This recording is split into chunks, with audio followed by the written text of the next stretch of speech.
So today we're going to be checking out Amir Wild and Tobacco. Yeah, quite the name, by Paris Corner. And just looking at this bottle, what does it remind you of right away?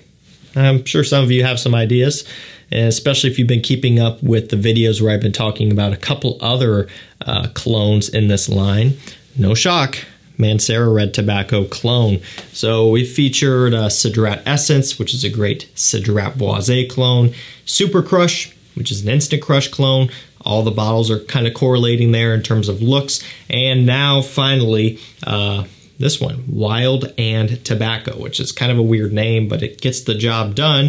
A bottle definitely speaks for itself, and the scent is really something amazing. So if you like red tobacco, if you're on a budget, maybe you have it already, but you want to find a cheapie that still performs great, gets you very close, that you can wear in situations where you don't want to wear the real deal, then stay tuned and we're going to dive into this. I will provide links to this one down below as well, and red tobacco. Now, at the end of the day, like I've said before, Mancera isn't typically too expensive on discounters. Usually you can get them for 90, 100 bucks. Recently there was testers of red tobacco going for 90, and that comes with a cap, 120 milliliters. That's pretty much upper end designer price. It's not bad, but still, if you're on a budget, there's nothing wrong with saving some money and going this direction. So we're going to start off with the scent. I mean, when you first spray this stuff, it's very apparent at what they're going after. I've spent a lot of time smelling red tobacco and other fragrances similar to it, and so right away I knew exactly what it was, and that's even beside looking at the bottle and that sort of thing. You know, I mean, when you smell this, it is oud, it is tobacco, it is strong, potent stuff. And one thing about red tobacco is it does also have that strong kind of prominent oud accord, and so does this. So they're replicating that. And, you know, that's something that can kind of put people off a little bit when they're getting into that DNA.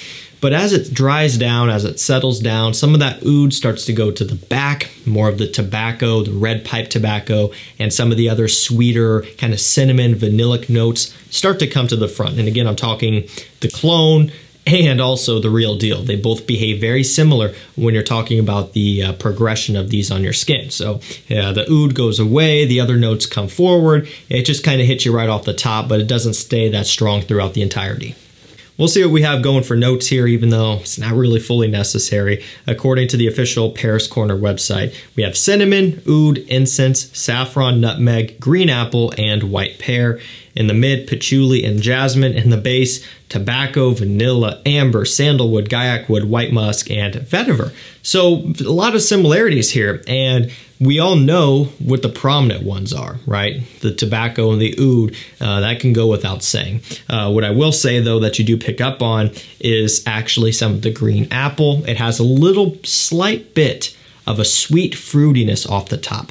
And then along with that, the cinnamon and the nutmeg come through to give it kind of a warm spiciness, to really kind of sweeten it up a little bit and provide some balance, and to take away some of the focus on the tobacco and the oud. I think without those kind of warmer, spicier notes and even the apple, it would be a little bit too forward. So it really helps to balance it out.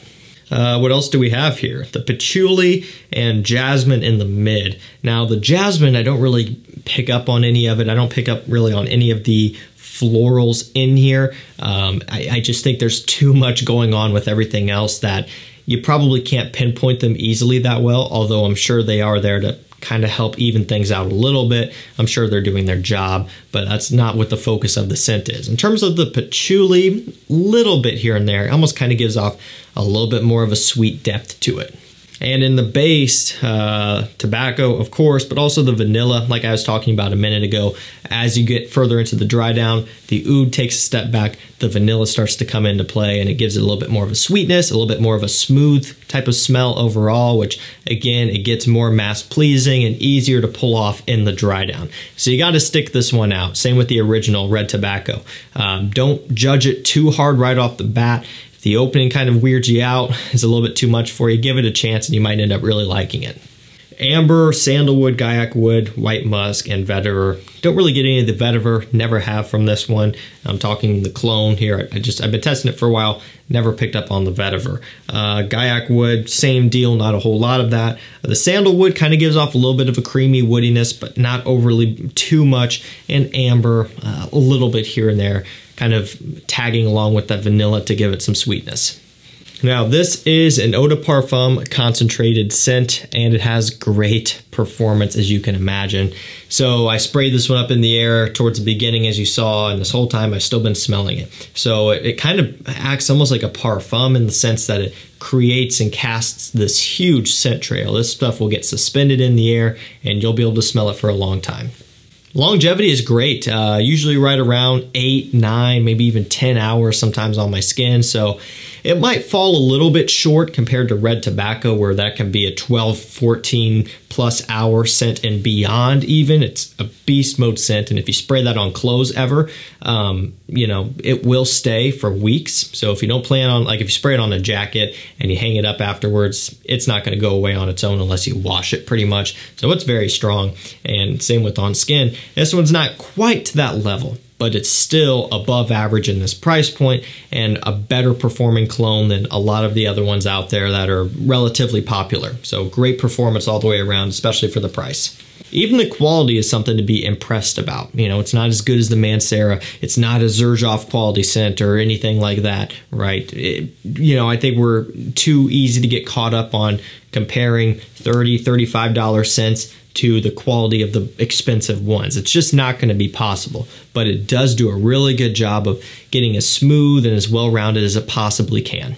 Personally, from opening to dry down, I don't think there's anything that's synthetic smelling about this one. Nothing is harsh or brash, or nothing stands out and smells cheap.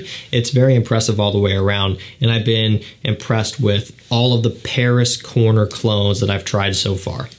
Now, this DNA is not going to be the most versatile. This type of thing is not going to be the most blind buy friendly. Now, one thing that I do really like about this application here is with the Mancera, if you're going into a blind, you're going to be out some more money, $90, $100, right? Now, it's not like you're blind buying a Xerjoff or a Parfums de Marly, spending a few hundred or more, so that's nice, but still, $90, $100, you might not like it. That sucks. This, you still might be out some money. You might be out $30, $35 if you blind buy it and you don't like it. But it's an easier pill to swallow. So what's cool is you can start off with this. If you don't want to get a sample of red tobacco and still spend a good amount of money on a small sample that you'll only be able to wear so much, you can buy basically, what is this, 100 mil? Yeah, 100 mil bottle of this for $30, $35. Wear through it as much as you want. If you hate it, you're out that money, which is a bummer, but you can give it away. You could sell it, you could swap it, whatever, right? Or maybe you really like it and now you've scored. And at some point you could treat yourself to the real deal, or you could keep rocking with this. You could get both. Wear this in situations where you're going to wash it off in a few hours. Wear red tobacco for special occasions. There's a million different uses for clones, and that's kind of one of the things I like about it in this particular case, where the DNA can be a little bit challenging and a little bit risky. So if you're someone that's coming from freshies and aquatics and all that type of stuff, do be careful with this. You might not like it. If you like tobacco fragrances already and you want something that's sweet and has some depth to it, then I think you can't go wrong.